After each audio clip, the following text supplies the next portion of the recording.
اعوذ باللہ من الشیطان الرجیم بسم اللہ الرحمن الرحیم الحمد للہ رب العالمین الرحمن الرحیم مالک یوم الدین ایاک نعبد و ایاک نستعین صدق اللہ مولانا العظیم۔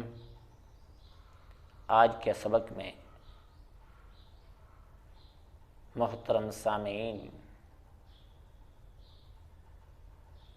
سورۃ فاتحہ کی ابتدائی آیات کا ترجمہ اور تشریح پیش کروں گا۔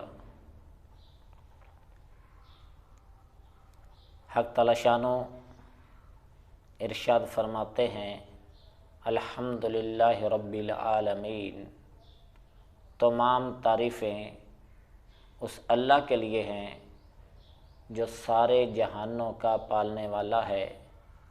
الرحمن الرحیم، بہت بڑا مہربان، نہایت رحم کرنے والا ہے۔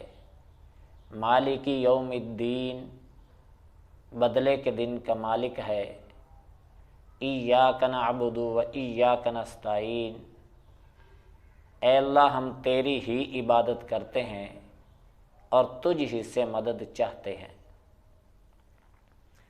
الحمد، تمام تعریفیں، خواہ وہ زبان سے ہیں، خواہ اپنے اعمال سے ہیں، اعضاء سے ہیں۔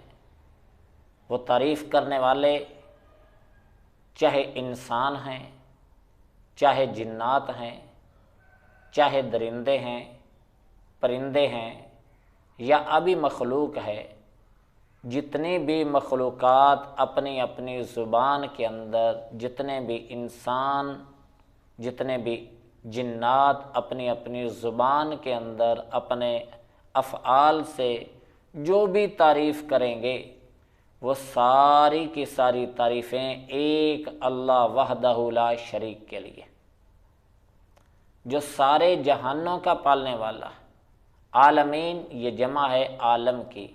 عالم کا معنی ہوتا ہے ساری مخلوق، تمام مخلوقات کو عالم کہا جاتا ہے۔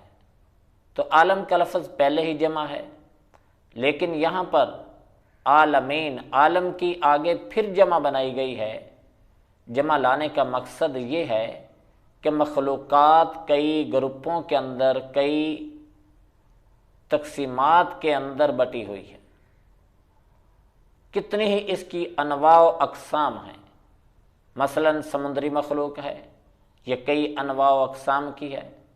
ایسے ہی فضا کے اندر رہنے والی مخلوق، ہواؤں میں اڑنے والی مخلوق، آسمانوں کے اوپر رہنے والے فرشتے، جنت کے اندر رہنے والی حوریں، یہ سارے کے سارے مختلف عالم ہیں۔ تو سارے عالم کا وہ پروردگار ہے، سب کو پالنے والا، اور ہر ایک کی خوراک کا انتظام اللہ نے کیا ہے اس کی حیثیت کے مطابق۔ فرشتے ہیں، ان کی خوراک اور ہے، جنت کی حوریں ہیں، ان کی خوراک اور ہے، سمندر کی مچھلیاں ہیں، ان کی خوراک اور ہے، جنات ہیں، ان کی خوراک اور ہے، انسان ہیں، ان کی خوراک اور ہے، چوپائے ہیں، ان کی خوراک اور ہے، حشرات الارض ہیں، کیڑے مکوڑے، ان کی خوراک اور ہے۔ تو جتنے عالم ہیں، ہر عالم کے اندر جتنی بھی مخلوق ہے، ساری کی ساری مخلوق کو اس کے مطابق رزق دینے والی ذات ایک اللہ وحدہ لا شریک کی ذات ہے۔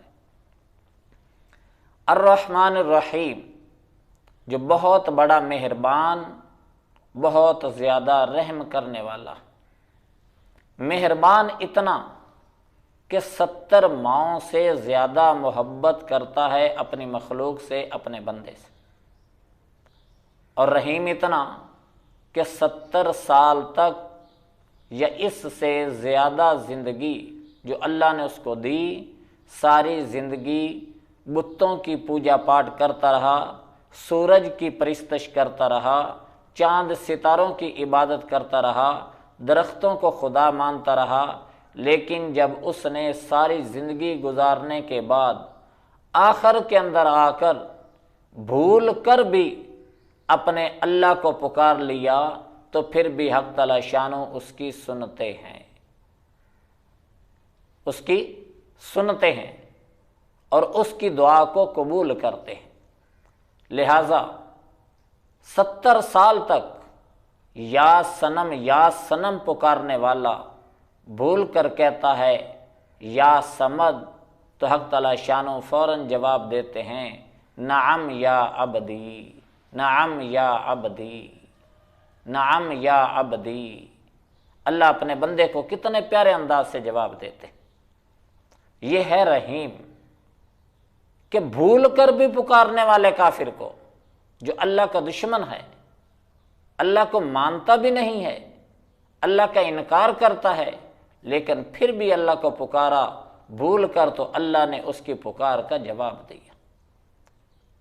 اور حق تعالی شانہ جتنے کافر ہیں اللہ کا انکار کرتے ہیں، لیکن رحیم ذات ان سب کے اوپر اپنا کرم بھی کر رہے ہیں، اپنا فضل بھی کر رہے ہیں، دنیا کے زندگی کے اندر ان کو مال و دولت بھی دے رہے ہیں، اولاد بھی دے رہے ہیں، بغیر مانگے ساری نعمتیں حق تعالی شانہ کی ذات ان کو دے رہی۔ لیکن اس کا یہ مطلب نہیں کہ اللہ تعالیٰ کی ذات ان سے راضی بھی ہے، راضی نہیں ہے۔ حق تعالی شانہ دنیا کے اندر ان کو ڈھیل دے رکھی، ان کو مہلت دے رکھی ہے۔ کل قیامت کے دن جب اللہ کے حضور پیش ہوں گے تو حساب کا دن وہ ہے، اس لیے آگے فرمایا مالک یوم الدین، بدلے کے دن کا وہ مالک ہے، روز جزا کا مالک ہے۔ اس دن ساری مخلوق اللہ کے حضور پیش ہوگی اور حق تعالی شانہ ہر ایک سے حساب لیں گے، ہر ایک کو اس کے کیے کی جزا یا اس کے کیے کی سزا ملے گی۔ اگر تو اس نے اچھے اعمال کیے ہیں تو حق تعالی شانہ کی طرف سے اس کو نامہ اعمال دائیں ہاتھ میں ملے گا، اور وہ خوش و خرم اپنے عزیز و اقارب رشتہ دار دوست احباب سب کو دکھاتا پھرے گا۔ اور اگر اس نے بد اعمالیاں کی ہیں، برے اعمال کیے ہیں، تو پھر اس کو نامہ اعمال بائیں ہاتھ میں ملے گا۔ پھر وہ حسرت کرے گا، واویلا مچائے گا، پکارے گا، تباہی اور بربادی اپنی اس کو نظر آ رہی ہوگی، اللہ کی طرف سے ہونے والا عذاب اپنی آنکھوں سے دیکھے گا اور عذاب کے اندر پھنسا ہوا ہوگا۔ اس وقت سوائے حسرت کے اور کچھ بھی نہیں کر سکے گا، نہ اس کی کوئی مدد کرے گا، نہ اس کے کوئی قریب آئے گا، نہ اس کی کوئی سنے گا چیخو پکار، جیسے وہ مرضی پکارتا رہے اس کی کوئی سننے والا نہیں ہوگا، اس کی کوئی مدد کرنے والا نہیں ہوگا، اور اس کے پاس کوئی مال و دولت بھی نہیں ہے کہ جو فدیے کے طور پر دے کر اپنی جان کو چھڑا سکے۔ اور اگر بالفرض زمین و آسمان کے درمیان والی خلا ساری کی ساری سونے سے بری ہوئی اس کے پاس موجود ہو، اور وہ چاہے کہ میں یہ فدیے کے طور پر دے کر اپنی جان چھڑا لوں، تو فدیے کے طور پر اس سے کچھ بھی قبول نہیں کیا جائے گا، اور اس کو اپنے کیے کی سزا بھگتنی پڑے گی۔ یہ اللہ بادشاہ ہے، یہ مالک ہے، ساری کی ساری چیزوں کا، بدلے کے دن کا بھی مالک۔ اس دن جتنے واقعات پیش آنے ہیں وہ سارے کے سارے اللہ کے علم میں ہیں اور اللہ کے قبضہ قدرت کے اندر ہیں۔